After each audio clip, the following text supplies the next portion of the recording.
सुकून से जा रहे। अरे रुको, इधर आओ, वंदे मातरम बोलो। अरे क्यों बोलूं भाई? अरे देश में रहने का है ना। अरे तो देश तो मेरे बाप का है। अरे हजरत आदम अलैहिस्सलाम सबसे पहले कहा है वो हमारे बाप है। तो देश किसका हुआ? तो ये देश तो हमारे बाप का है। अरे जिसको जाना है बिना टिकट चले जाओ नेपाल। यहाँ तुम्हारे लिए कोई जगह नहीं है, हम लोग संभाल लेंगे। आजादी में भी खून दे के संभाला है, गर्दनें कटा कटा के आजादी दी है। आज भी संभालने की ताकत रखते हैं, लेकिन किसी को ये नहीं बोलना हमारे भाइयों को कि देश में रहना है तो ये बोलना होगा देश छोड़ के चले जाओ। इसे इत्तेहाद मुस्लिमीन नहीं है। जैसा अभी आपके शेर ने कहा ना कि जो मजलिस में आता है उसको पहले समझा दिया जाता है कि यहाँ आए तो घबराना नहीं, ये जिगर वालों की जमात है, जिसके पास जिगरा है मजलिस में डरते नहीं किसी के बाप से। क्या पकाते हैं, क्या रखते हैं, अरे तुम होते कौन है, ये सब पूछने वाले भाई। आज ये हालात क्यों पैदा हुए?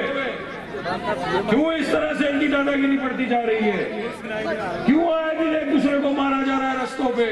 क्यों घर से निकाल निकाल के काटा और फटकारा जा रहा है? क्योंकि मेरे भाइयों ये गलती हमारी है। कहीं ना कहीं आप सोचो किसकी गलती है? हमारी गलती, क्योंकि हम में इत्तेहाद नहीं है, हम मुत्तहिद नहीं है, एकता नहीं है।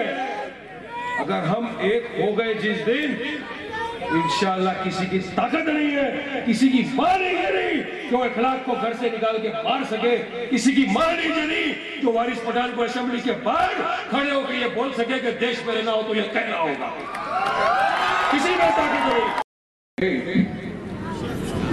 आज हिंदुस्तान के हालात पर गौर करो मेरे प्यारे मुसलमानों।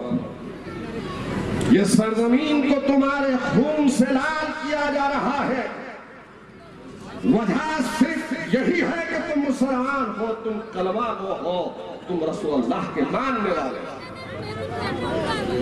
और हम जिनको हमने अपना नेता, अपना हमनवा बनाया, जिसको लीडर बनाया, ये कांग्रेस के सरखरीद गुलाम, ये राष्ट्रवादी के सरखरीद गुलाम कभी एक लम्हे के लिए भी तुम्हारे लिए कभी पार्लियामेंट के अंदर या असेंबली में मुंह खोलते हैं या तुम्हारे लिए कुछ बोलते हैं, तो फिर क्यों जाए इनके पीछे?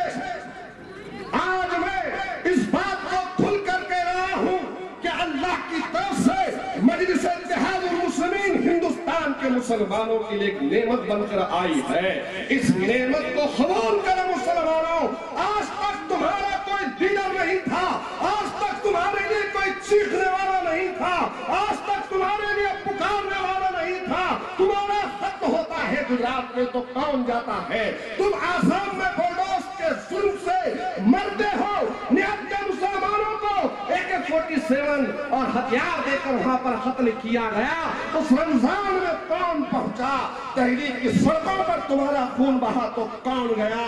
बिहार में मारे गए तो कौन जाता है? दादरी के अंदर अखलाक का खत्म होता है तो कौन जाता है?